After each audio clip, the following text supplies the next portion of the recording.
ఇది mental strengths ఏవైతే స్పోర్ట్స్లో ఉంటాయో వాటిని ఎవ్రీడే లైఫ్లో అందరికీ అందజేసే విధంగా ఈరోజు గోపి గారు, యష్ గారు రాయటం జరిగింది. It's a wonderful book. And దీంట్లో మనకి అర్థమయ్యే భాషలో సింపుల్గా ఎగ్జాంపుల్స్ తోటి ఇవ్వటం జరిగింది. సో మీరు స్టూడెంట్ అయినా లేదా స్పోర్ట్స్ పర్సన్ అయినా లేకపోతే నార్మల్ కార్పొరేట్ లైఫ్లో ఉన్నా కూడా మీకు అందరికీ ఈ బుక్లో ఏదో ఒకటి మిమ్మల్ని మెంటలీ స్ట్రాంగ్ చేయడానికి, దీంట్లో ఒక గ్రోత్ మైండ్ సెట్ తెచ్చే విధంగా దీని ఐడియాస్ రావటం జరిగింది. దీంట్లో కూడా మనకి శాండీ గార్డెన్ అని చెప్పి పెద్ద వరల్డ్ రినౌండ్ స్పోర్ట్స్ సైకాలజిస్ట్, ఆయన సపోర్ట్తో ఇది రాయటం జరిగింది కాబట్టి డెఫినెట్లీ ఇది అందరికీ హెల్ప్ అవుతుందని నేను భావిస్తున్నాను. Is to enable anyone who wants to perform under pressure and who wants to perform to their potential. And we are learning from athletes to bring these two knowledge to application.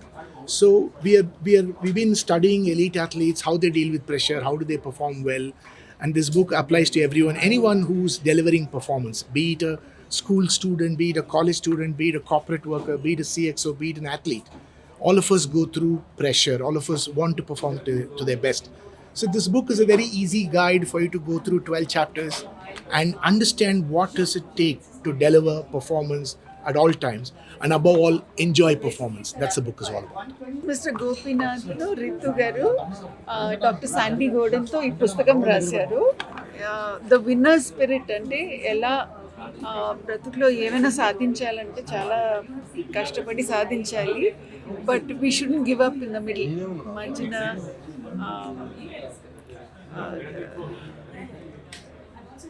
I'm running out of words in Telugu. We shouldn't give up in the middle, and this is what Glyder brings the value to the table. I'm really excited to read the book. They talk about life lessons through sports, and maaku cinema ante similar. ఎందుకంటే cinema ఎంత కష్టపడి తీస్తే release రోజు అందరు decide చేసుకుంటారు hit flop. ఆ mental mind set చాలా ధైర్యంగా ఉంటేనే ఇది సినిమాలో చేయగలము. సో ఆ సిమిలారిటీతో నాకు కూడా చాలా ఎక్స్పీరియన్స్ ఉంది. And I'm so glad this is for all competitive exams. All చిన్న వయసు నుంచి చాలా ప్రెషర్ పెరుగుతుంది మా పిల్లలకి, చదువు, performance, expectations. And the glider advantage is all about మనం ఎలా తయారు చేసి ఎలా హాయిగా ధైర్యంగా లైఫ్ని ఫేస్ చేయగలం. So I'm happy to be here and Gopichand garu, who else but Gopichand garu to release the book. A legendary guru of the sports, and I hope everyone appreciates and gets to read the book. Thank you. Sir, and also Dr. Gordon here. When it comes to the topic that we're going to be talking about, pressure, I'm sure this is something that all of us are familiar. We've seen it in every phase of life. The only difference is that pressure now seems to be ubiquitous. It seems to be never ending, and it starts at a much younger age than it did when at least when I was a kid. I don't remember facing the kind of pressure that kids are facing these days. So this book comes at a very, very timely point, and I think it's very needed. And as the foreword is written by Aaron Gilchrist, he says, the game is won between the years, right? And it is never truer than it ever was, So let us try and understand what this book is about. What are you saying? Talking to me? No? Okay. I suddenly thought you were talking to me. So let's see what this book is about. How did it start? Where did it begin? And hear from the authors first. So we have Dr. Gordon here. We have Ritu and Gopi. Gopi sir, thank you so much. I'll address this question to you both, Gopi and Ritu. We see people facing pressure in school, college, entrance exams, work, everywhere, right? But you feel the answer is in sport. What made you actually look at this arena first? Yeah. So, would you like to go first? Oh, yeah, I'll go. Hello. I'll go first. Yeah. See, we saw that sport is one field where pressure during performance is inevitable. It's a part of everyday sports person's life. And what better to learn from sport? And you look anywhere else, we have to learn from how they manage it in their everyday performance, the pressures that they endure from within themselves. It's not just from outside, the physical pressure that they go through, the coaches, the pressure from the opponents, the competitors. They endure everything, they manage everything, and then they go on to break records. How is it happening? So we looked at sports and we wanted to understand what's going on in their mind. And let's learn a little bit to adapt in our lives. So that's why sports. In fact, I keep getting answers for this question every day. In fact, I got one answer from Pullela Garu yesterday. He very casually said that, for most world, it's mental pressure. He kind of had a smile and said, I almost envy all of you. He said, it's for us mental pressure and physical And pressure. physical, yeah. He says, we are fighting injuries, we are fighting a whole lot of things. And then he says, for mental skills for us is session to session. It happens all the time. It is session to session, it happens all the time. So to me, why did we look into sport? I keep getting different answers every single day. One of the things that struck me was that we rehearse the skills. We don't rehearse the nerves. We rehearse the skills. If I look outside of sport, whether it's a presentation, whether it's exam, whether it is doing an interview or investment pitch, we rehearse the skill. But are you rehearsing the nerve? How's your nervous system being taken care of? Whereas in sport, they do it all the time together. In fact, just to take another example, somebody who brought this rehearsing the nerve and rehearsing the skill is Satya's in the audience. They have something called a mock examination, which means any student who wrote the CAT examination, he wrote the mock. The mock is like a practice before the final exam. Unfortunately, many people now use it to kind of review skills, but some people who've been around for a long time, like Satya or me or GP, what we used to do is we used to review the nerves. So why we looked into sports was that they do both very well. They rehearse the skill, they rehearse the nerve. Skill, nerve, and it happens all the time. And I thought there is no better place to look at that. This morning it occurred to me, for those of us who follow Tamil movies, I want to give a slightly tangential example, little frivolous, but it kind of makes the point. He said there is a movie by name Basha, I'm sure most people have seen. There is a scene in which Basha does all of this Bombay underworld thing and he comes back to Chennai, he lives a quiet life and he doesn't pick up violence, he doesn't fight with anybody. And one day villain pushes him so much, by disrespecting his sister, and he said enough is enough and he unleashes violence on the people. And he beats many people so badly. And he leaves the scene and a cop who comes and then investigates the scene and says, so the guy who's beaten him up, he's got violence in every nerve of his body. And the dialogue is by Kitty. Kitty, right? Yes. Yeah, Kitty. He says this man has got violence in every cell. Only he could do it. So just to take a sort of a jump from here, sportsmen have handling the nerves ability in every cell. I can't look beyond that point. So I am taking sort of a violence example. What I mean is they're embedded in that. And when I meet either Gopi Garu or Dravid or Australian cricketers, for them it's kind of very evident that they're working on it. They're built for high pressure. So hence we looked at sport. And there's one other angle is that, I still remember South Africa 2003, India, Pakistan, Sachin was walking in, we were chasing 280 odd, and 1.5 billion people obviously rooting, and Sachin was in tremendous pressure.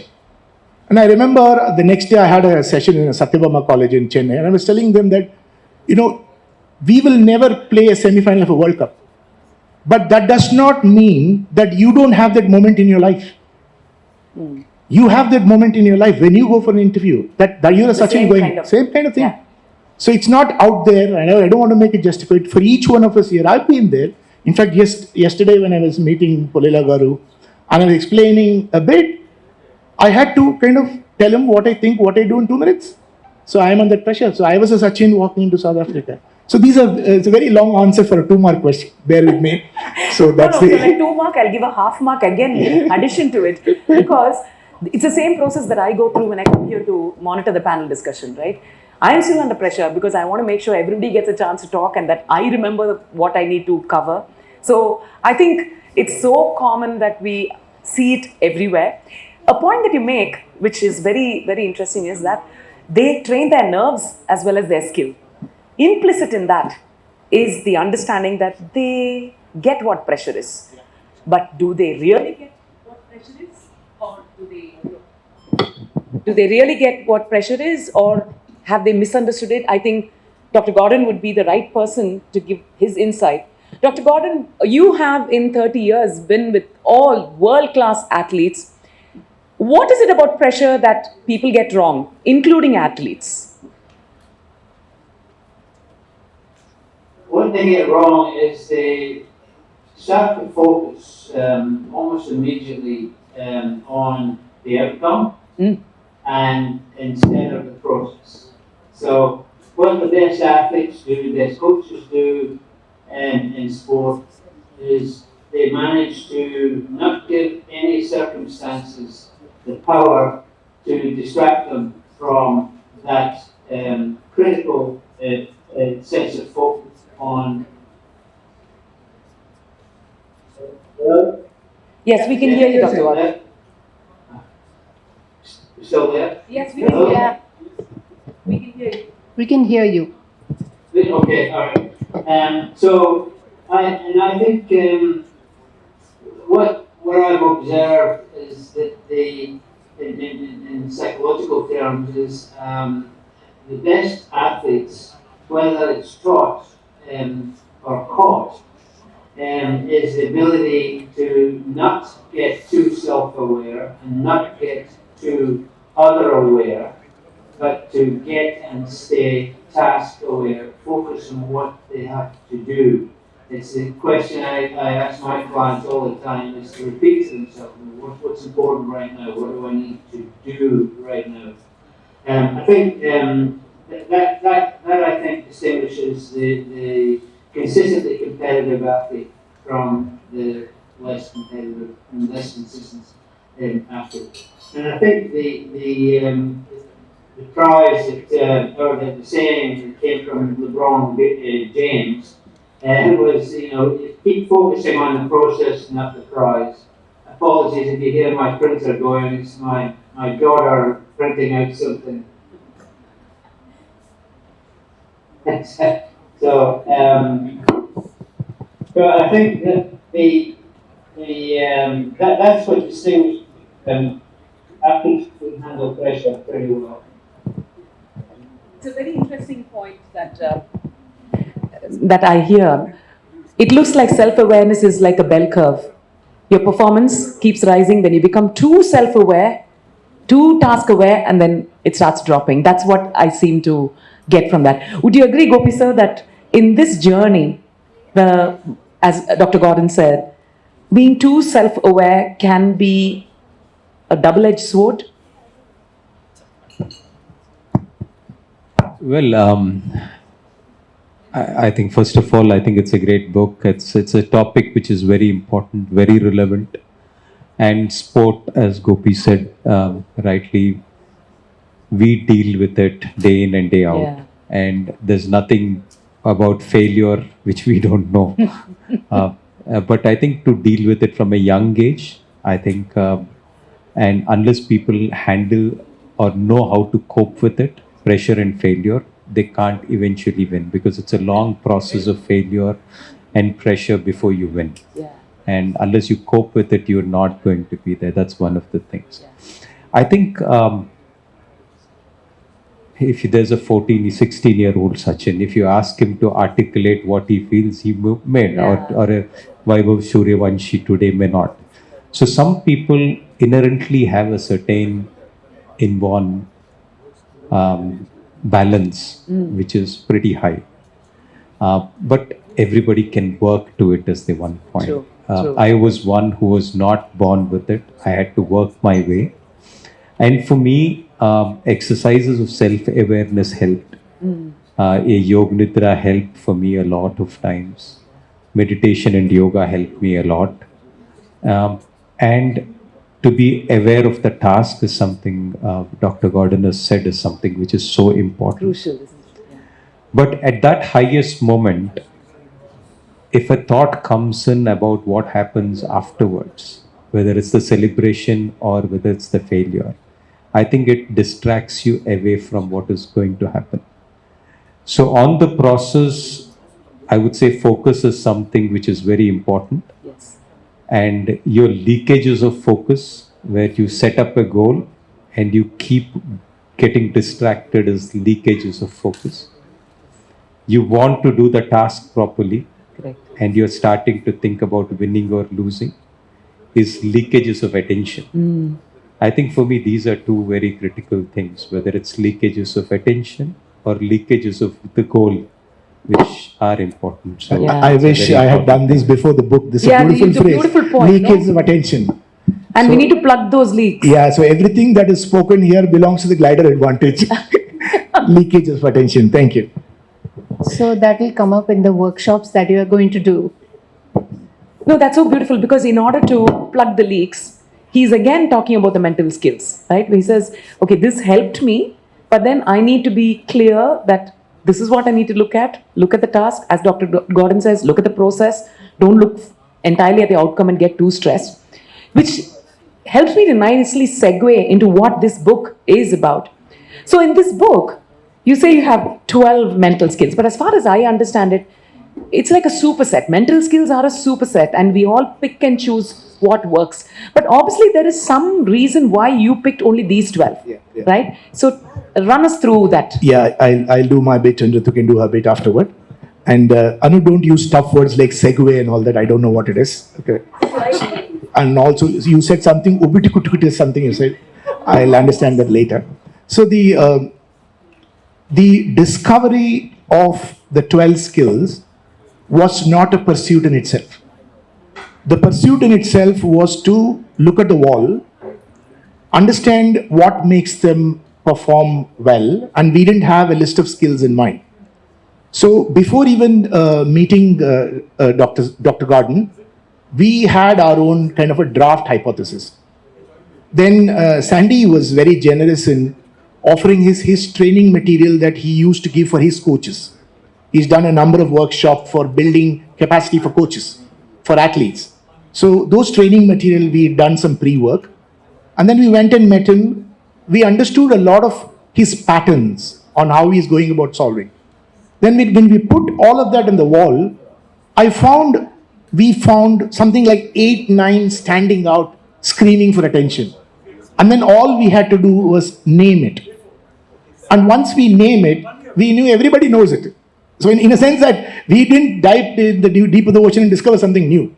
I said, okay, now it became more reinforced for us that, okay, performance anxiety has this impact. Strengths has this impact. Attribution has this impact. So this is a process where we landed on those 12 skills. Initially, we landed on 9. And then we felt that we need to add a couple of more, and then we made it 12. Not any number we are going after. And post that, we did stress testing of that. We did stress testing of understanding, going through many performance problems to see, is there any solution in that which is not in this 12? So we ran about 25, 30 such things, and we found all of it covered. Hence, we landed on this 12. But having said that, it's like when we created this massive mind map, and I'm sure Sandy would remember, we kind of connected every byte that he spoke into a massive mind map. And even for Sandy, when he was looking at this from outside, he thought, yeah, it kind of makes sense. And that nod was very important for us, because at the end of the day, we are also drawing in a lot from Sandy, and his nod is very important. So it's an exercise. It actually took 6 to 9 months to land on these 12 skills. Yeah, you said it all. But I would also add that these skills may not be all relevant for sports, or they have not all come from sport. In the process of us contextualizing them to everyday life, some new skills, these 9 becoming 12, has happened in that process. So there might be more skills. We might discover more later. and that will come in the next edition. Not wrong. No, because when you look at mental skills, as our circumstances change, as the world changes and the demands change, then we need to modify our skill set as well. So we start with the 12, and then maybe we go on with another set of, It's possible. I don't think we can come out with another 12. Maybe we can come out with new interpretation. Yeah. I kind of think that we've Google mapped the whole thing quite well. Yeah. It's possible one or two might come, but we might have new interpretations, new analysis, new contextualists, new applications, that's possible. When I read the book, I noticed that there's a very strong Indian context to it, right? There is a biotech worker from Bombay, there's a JEE entrance, and there's another tech guy from Bangalore. So why did you choose an Indian context? These stories, I want to just tell everybody the structure of the book, because they would not have read the book. The structure is that there are 12 mental skills, as we spoke about, and each mental skill is one chapter. One whole chapter is dedicated to one mental skill. In each chapter, there is a story of a common person going through some challenge or some pressure in life, which I'm sure we can all relate to. We know it or we have endured it ourselves, followed by some takeaways. Takeaways are, how do you understand this concept from different angles, different perspectives? And then followed by Dr. Sandy's real life anecdotes, which he has picked up from his thousands of anecdotes of, for 30 years he's been working with sports people and teams and coaches, and it was a difficult time for him to pick only these anecdotes. So this is the structure of the book. Now, when we talk about the stories, as you said, why are they Indian? These stories have come from our recall of somebody we know. These are not cooked up stories. Of course, there's a lot of fiction added to it, but there's somebody we know who has gone through this situation and have overcome having this particular mental skill. So the natural context was Indian. So that's how Indian. And I think mental skills are global.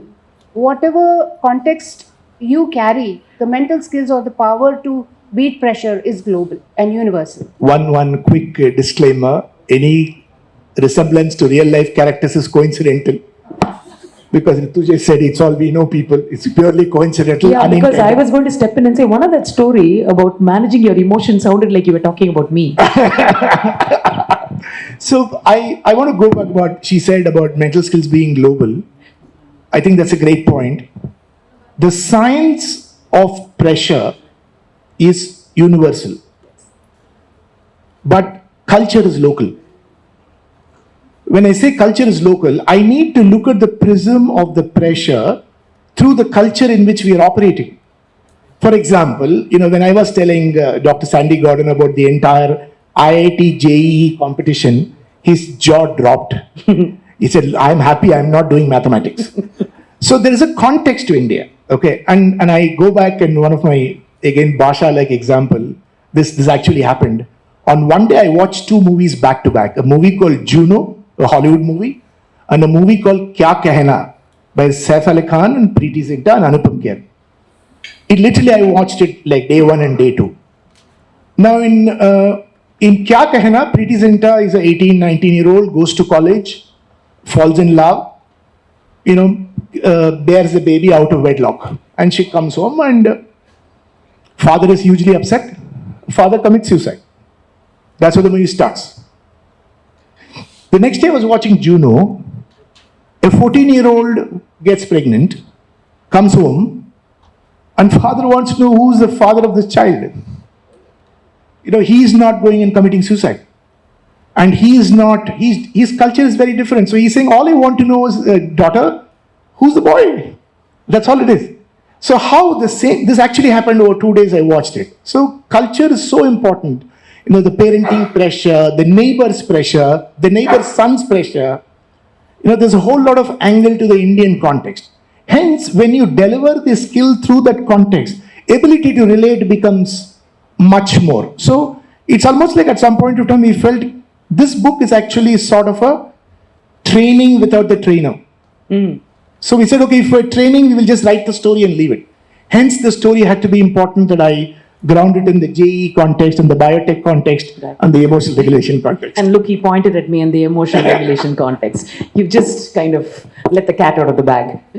But when you said something that, the same, the father's role, but both fathers reacted differently. This is something I want to ask Dr. Gordon, right? Dr. Gordon, when we see athletes of the same skill levels, caliber, and yet when they face pressure, the outcome is very different. So what is it that differentiates one from the other when it comes to the way they respond to the pressure and therefore deliver the outcome? Good question. The response would be, what I've observed is that the best athletes, the best coaches, the best sport people pay attention to the right things at the right time. It's the focus, the power of focus. It is absolutely critical during performance in particular to know what the critical moments are and what the critical cues are at those critical moments. And some of that can be taught, and some of it needs to be learned through practice and a lot of failure. I think the old adage is that talent is never enough, which is absolutely true.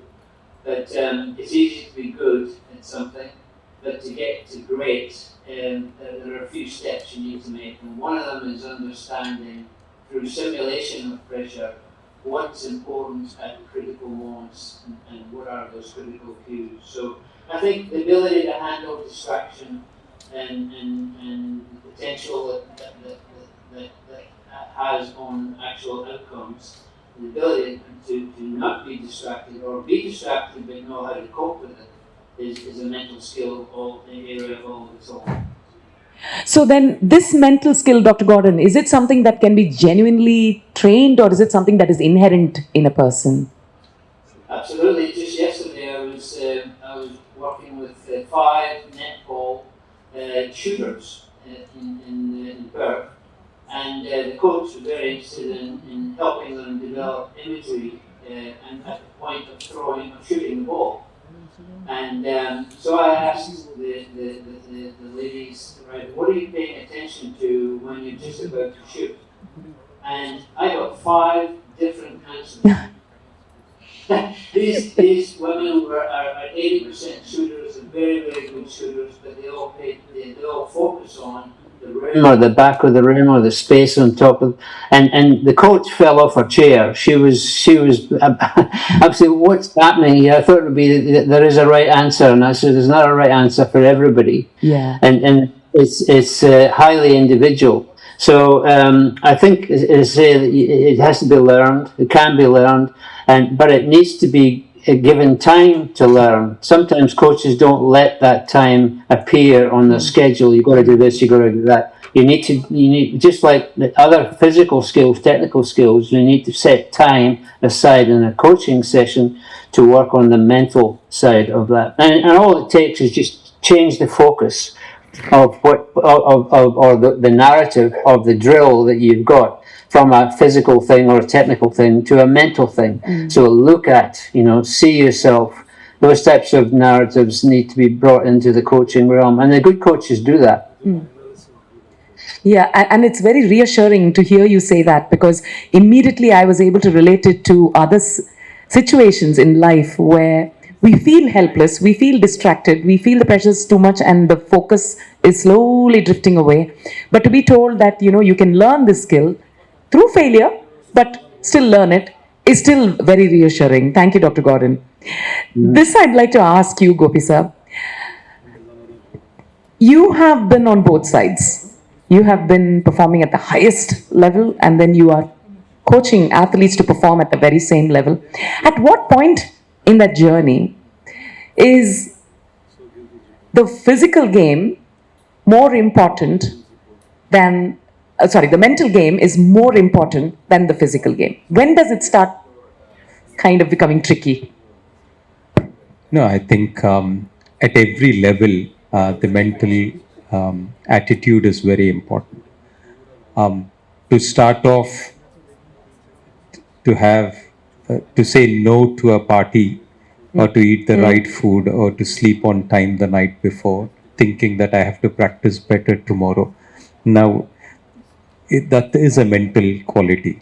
So that's an important thing. The next thing, at some level, is that you will lose a match, and then to come back and face your coaches and face the same opponent next day morning, and to be at a training place where you've not done as well as you were supposed to. That's a mental thing. You lost to a certain player many times, and you go into the court thinking that this time I'm going to win. That's a mental thing again. And to be repeatedly at failure, and to go out there and believe that I'm going to change it this time around, and that could be a few years of time where you have consistently lost first rounds, and then you have to make it to the next round, and you're going to play the same opponent but think that I'm going to win this time. It's almost like fooling yourself every time with the enthusiasm of a kid. I'm not going to bow Forget down. about the past. And now, so I think these are very, very important things. So one of the things which I find is in this journey, sometimes as Indians, when I was playing the sport, uh, we were not supposed to win, but as in from a facility perspective or from a ecosystem perspective. But sometimes when as a person, your pride of yourself, of your family or your state or your country is up there, then you perform better than your body weight. And that's an important thing. So pride is a very important factor. I want to do it for respect. Yeah. That kind of an attitude is something which is important. So there are many aspects to mental training. One is when you lose and come back, and how well you remember the loss in training every day, so that it hurts you to push harder every day. That's an important thing. So a year, 2 years, I think I just need to beat that guy because it's my pride is hurt. So I think those are things which you have to hold on long enough, and these have a lot of advantage. So you have to call them mental. To stay away from home for 6-7 weeks in a row, not to get distracted, have your attention leakages and desire leakages, and to set your targets and goals and figure what you need to do and be task oriented. I think these are all mental aspects at a higher level. You might win once when you're young, you might win a couple of times. That's natural talent, maybe. But I think if you need to be great at that, and if you need to be one of those best in sport, you need to work on these to ensure that you're task oriented without leakages, you're goal oriented without leakages, and your pride in yourself and your performance goes up there, and your hurt and loss makes you get up the next day morning and work harder. With more fire. Yeah. No? You mentioned quite a few things about how you deal with it, and everything was, it was like, what? Like that? Especially when you said, remember the failure every day when you're training, because that is what you want to beat. Of all these things that you said, did they all come naturally for you, or were there some of the things that you worked on? No, I think many of these things were trained, no, but not necessarily in that day. That day it was like, ye gorong ke saath main nahi harunga. That's the kind of mindset you would have, Saleh. It's like, and in a very Telugu Indian way, it's a very Natu kind of thing. You actually say those things. Yeah. So that's the kind of attitude, and you bring it back in training and say, boss, that hurt, I'm going to show up. Yeah. But then I think a very important aspect of all of this is that you can't live your entire life with a burning desire and hurt. So somewhere down the line as a coach, we try to incorporate moments of fun and recreation in training, which actually helps them recover. Those are important. For me, meditation and yoga nidra are very important. Laughing out and celebrations are important because the amount of pressure which you take, the passion which you work with, the other side needs to be also there. Nurtured. Otherwise, you will break down. Yeah. So I think on the journey, you have to look at it as though it's the most important thing. Once it's done, you have to say that God's grace and destiny was like that, but I'm going to give it another shot next day morning. I think to repeatedly keep doing it, I think is the process which is very, very critical. Yeah. Beautifully said and so powerfully said. And I don't think many of us in the audience realize how grueling it is emotionally and mentally, because we see the physical effort, no? When people play, we see the physical effort. You don't see what's happening here and what's happening here. So tough. And which again brings us back to no wonder that they're performing at that level, because they have like honed all of this the way it needs to be honed. So now we have the why, we have what is there in the book.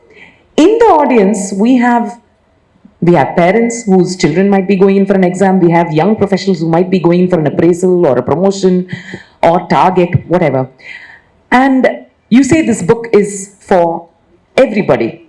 So what would you like our audience to take away from this book, Gopi and Ritu? So see, I think there are many, but I'll try to limit to 3-4. The first is that it is not esoteric, it is trainable, it is learnable. I want to bring it, I want to tell everybody, it's learnable, everybody knows it.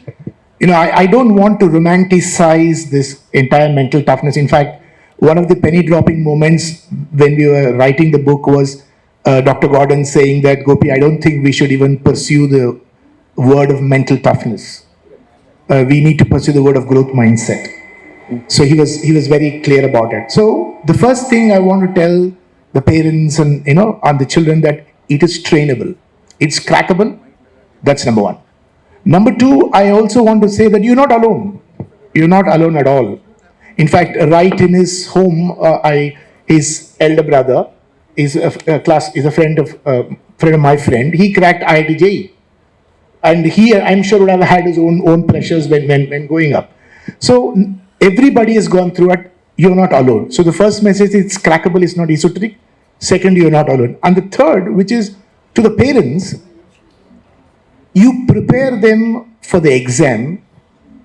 Please also prepare them for the pressure. There's so much discussion of physics and math and law and aptitude and cutoff and percentile. It's important to prepare them for the pressure, as Gopi Garu just said, that the fun part, the recreation part. It's important that just because I'm prepping doesn't mean TV is off, everything is off. So the third that I would want to say that while you're preparing them for subjects, prepare them for the pressure too, and you're not alone. That's and it's something which all of us can step by step learn. It is the message that I want to give it to through this book. Yes, and I have seen in my life that there are sometimes parents are trying their best to remove the pressures from the child. Okay, since we're taking an example of a child who's preparing for a competitive exam, there is a lot of pressure the child takes himself or herself. Parents say, don't chill, take a break, don't work so hard, sleep well, take this, do some entertainment, get some entertainment. But child says, no, I have to do it. So pressure is not just outside, pressure is also created inside.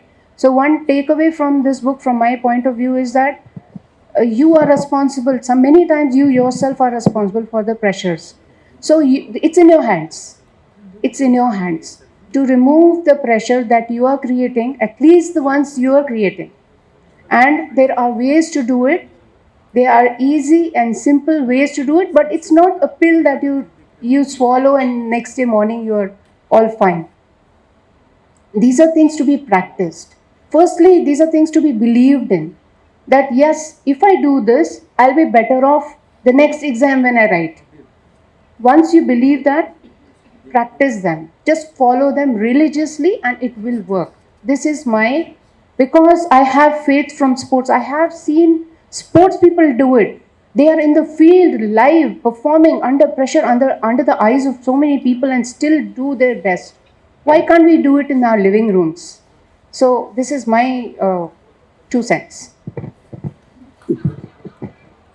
No, beautifully said, because I think we need to empower ourselves when it comes to pressure, right? And the way to empower ourselves is to look at, okay, how am I reacting to it? What are the mental skills I need to have? But you said something else. You prepare them for pressure. But I think a very important aspect is also to prepare for failure, which Gopi sir said, right? And this is something, not just failure, but pain and heartache and loss and injury, which is what Dr. Gordon, in all your years, you've worked with all these athletes through their lowest moments when they have had injuries, their form is gone, or they think everything is over. And at that stage, these mental skills, what impact do they have? Not on the outcome, but on the individual themselves. How good is it? How important is it that these mental skills are? I saw Amma and Appa, they had come to school. I saw them and I ran towards them. I tripped and I went flying and I fell down. I fell down, and I must have been about 5 or 6. It has made such a powerful, impression on my mind. I fell down, so embarrassed because my pinafore has flown, or everyone's looking at me, and then I get up ready to cry, and I get up slowly, and my parents both start clapping. Very good, you got up, well done, And I didn't realize what a powerful lesson it was. It taught me that I don't feel shame in falling down, I take pride in getting up. I said that reframing that you're not a loser, you're a learner is so powerful. Thank you for that, Dr. Gordon. That was so beautifully said, and I'm living testament to that kind of a reframing. Gopi sir, this book, you have read this book, and you have, when we look at all the athletes in India, there's so much caliber, they're training so hard in your academy as well. If you were to pick 2 mental skills from the Glyder Advantage and say, these 2 for sure, make sure it's something that you keep next to your physical training and make sure you work on it. Which 2 would it be that you would like to share with the audience? One is I didn't read the full book, so I'll have to excuse me. Having said that, I think goal setting is one area which I think is very important. To objectively break down what needs to be done, and it don't get too emotional about the failure or the win, both. You break it down, and for example, I would just say you break down into boxes of, say, you've lost a match, and then you come back and say, okay, I've got an endurance, I've got strength, I've got mental strength, I've got speed, I've got power. You break it down further into technical aspects: toss, drop, smash, dribble, serve, return, tactical areas and what needs to be done. And you actually say, how can I be better 1% in each of them, and what is my plan for each of them? I think that's a very important part of goal setting. I'm not talking goal setting from the perspective of winning the next championship. But that 1% that you said. So that's the process which you're talking about, the 1%. I need to improve myself in these areas. So how do I improve my mental clarity, whether it's decision making? How do I calm down, zoom out, and then focus on it? That's an area which I think is very important. Gratitude is something I think it's supremely important. At the end of the day, whether we are born with a certain quality, an opening balance in life, whether it's our looks, our height, our weight, whatever, I think the social standing where we are, that's not something which we have to take credit for. I think that's something else's. Likewise, the ability to learn, the ability to get to listen to knowledge is also not something which we can take credit for. So I think that is an important area for us to be grateful about. And I think I'd like to understand the third point. You are saying that one's ability to understand knowledge is something to be grateful about. That's what you're saying. Wow. There used to be a village Amma called Jillalamudi Amma for people in Andhra. They would know Telangana, which is a Telugu lady. She would say, what are you taking credit for? Even in your ability to learn to be disciplined is also coming from the divine. So you say, I am getting up at morning, but your desire, but I am getting up is also coming from the divine. So, what are you grateful for? What are you actually attributing your success to you. is something which I think is very important. So, there's a lot of factors which we don't know. Yeah. On the journey, you have to believe, and I've said this yesterday when we met, on the journey, you have to believe that you are the doer, because that is when you'll tick all the boxes. But I think after the journey, I think win or lose, I think the credit or this has to go to the divine. And I think that aspect needs to be not forgotten. Absolutely, absolutely. Beautifully said, and it's a very comforting thought as well. No, when you say, don't rest it on your ego, put it on something far more powerful than that, and also be humble. When you're on the journey, you cannot, when I say to my students, that like when you're playing the match, never pray. You are the player. You're responsible for your actions, win or lose. You're training, you're responsible. Before the match, you go and pray and tell God that, boss, you are everything. I am dependent on you for winning or losing. But when you're on the court, then there's only playing, there's no praying. I think that is very important. So when you're on the journey to win, when you're thinking about it, when you're ticking the boxes, when you're doing the effort, don't think God will do it. Correct. I think you have to do it, and you have to do everything possible to stimulate those pressure situations, stimulate those difficult decision making, and train for that. And then when you go into the match, you have to believe that I'm going to do it.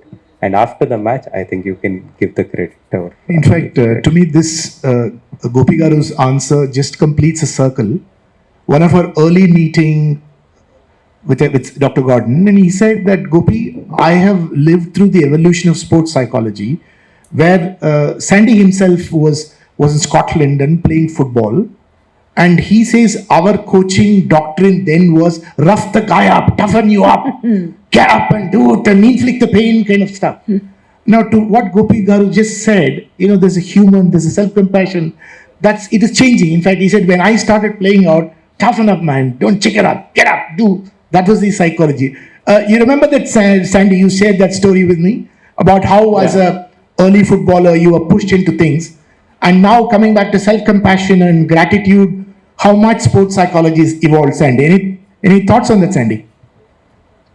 No, I do remember that, and Incredible the journey that you've had, and I would say more than the matches and the points, the number of people that you saved from the pressure, would be truly grateful for all that you do. Gopi sir, thank you for being an inspiration. It's wonderful to see the kind of mental approach that you take to coaching.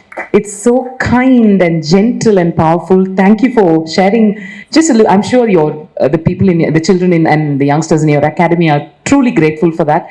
But just seeing a glimpse of what you said, it really warms my heart. Thank you very much for that. And Gopi and Ritu, congratulations on this, your project of labor of love and passion. It's going to make such a huge difference, I'm sure.